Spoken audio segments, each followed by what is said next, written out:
In the summer of 2006, two kids from Highland Park, Texas stood on the same diamond. One of them would become the greatest pitcher of his generation. The other had an arm that scouts couldn't stop talking about. And one evaluator said, "If that kid commits to baseball, nobody's going to stop him." He didn't commit. He chose football. That kid was Matthew Stafford. And he walked away from baseball. But what if he didn't? What if Stafford, football's ultimate gunslinger built for pressure and impossible moments, had said yes to baseball instead? And what if the kid who threw next to him growing up became the measuring stick the whole world used to judge him?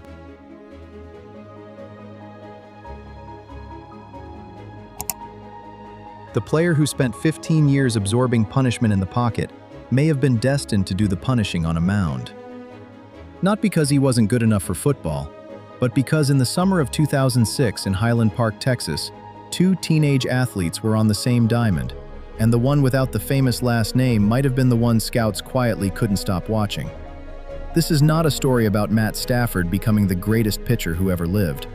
This is a story about what happens when football's most fearless arm takes the mound instead of the pocket. Let's alt-play this. Before we go into alternate reality mode, let's be clear about what's actually real here. Matt Stafford and Clayton Kershaw were not just childhood acquaintances. They were teammates at Highland Park High School in Dallas. Two elite athletes in the same environment, the same dugout, the same competitive culture. Kershaw became one of the most decorated pitchers in baseball history. Stafford became one of the most prolific passers in NFL history. But here's what tends to get buried. Stafford was a legitimate multi-sport prospect. His arm strength as a teenager was exceptional, the kind of raw velocity that translates from a quarterback drop back to a pitcher's windup in ways scouts understand intuitively. The mechanics are different, the instincts are not. But the characteristic that defined him in football wasn't the yardage, it was the mentality. Stafford threw into windows other quarterbacks didn't attempt. He competed through broken bones. He delivered when the margin for error was essentially zero. That is not a football trait, that is a competitor's trait. And in our alternate timeline, it goes to the mound. It's 2007.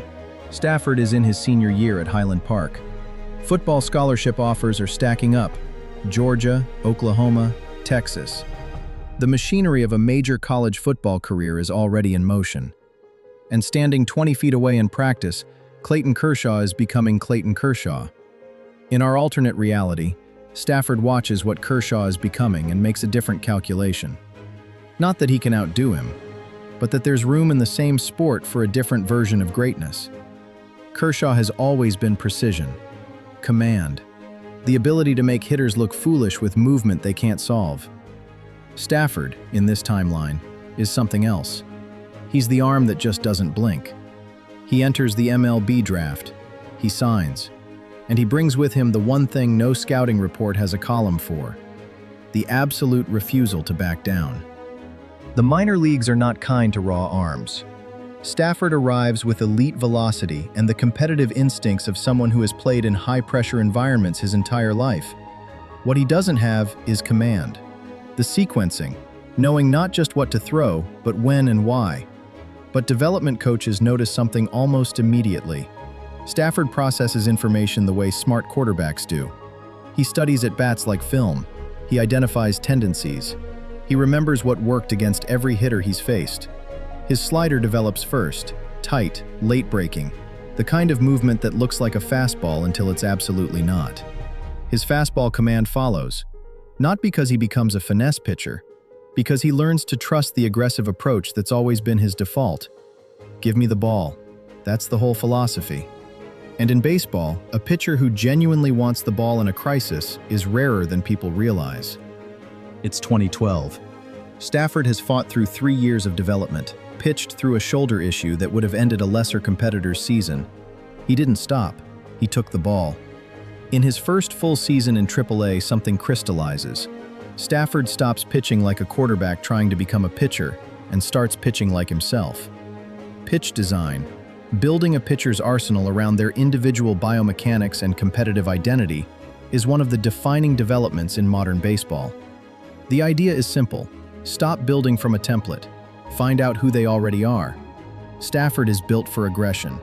A 96 miles per hour four-seam fastball, a slider that falls off the table, a changeup deployed surgically against left-handed hitters who think they have a plan.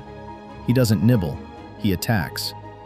Then, in the summer of 2013, the call finally comes. Matt Stafford is headed to the major leagues. The kid who walked away from football is about to take the mound against the best hitters in the world. Watch what happens when we zoom out.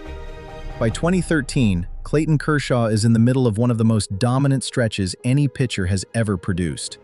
3 Cy Young Awards, an MVP, an ERA that looks like a typo.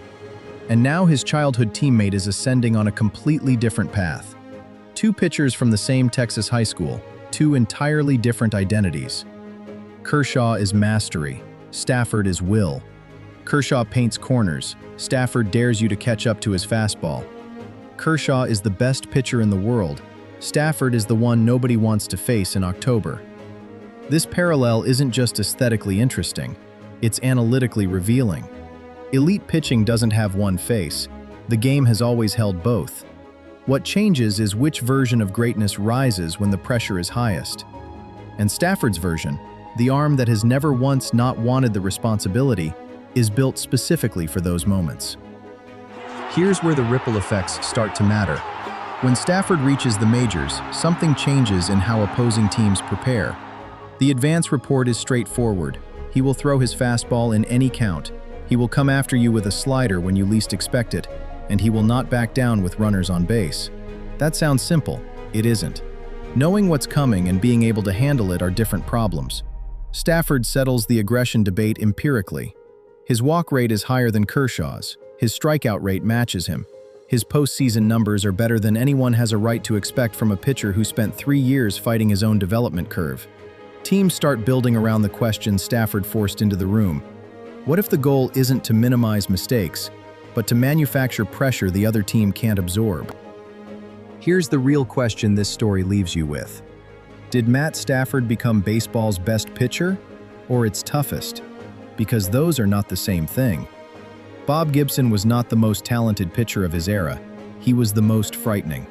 Nolan Ryan was not the most precise, he was the one hitters genuinely did not enjoy facing. Curt Schilling pitched through a suture in his ankle in the World Series, not because he was the best option, but because he was the one who wanted the ball most. In this alternate world, on a pitcher's mound, that same defining trait doesn't disappear. It finds a new form. A fastball with complete conviction. A competitor who has already decided he's not losing this at bat. A pitcher who doesn't look like he's performing under pressure. He looks like pressure is when he finally feels comfortable. That is the baseball version of the gunslinger, and it only shows up once in a generation. Matt Stafford in a pitcher's mound. Does the gunslinger mentality actually work in baseball? Or is it a football trait that doesn't survive the translation? I genuinely don't think there's a clean answer. Let me know what you think in the comments. And if you want more alternate reality sports breakdowns, subscribe to AltPlay and hit the notification bell. We drop one of these every week, and the next one goes even deeper. Stay curious, and I'll see you in the next one.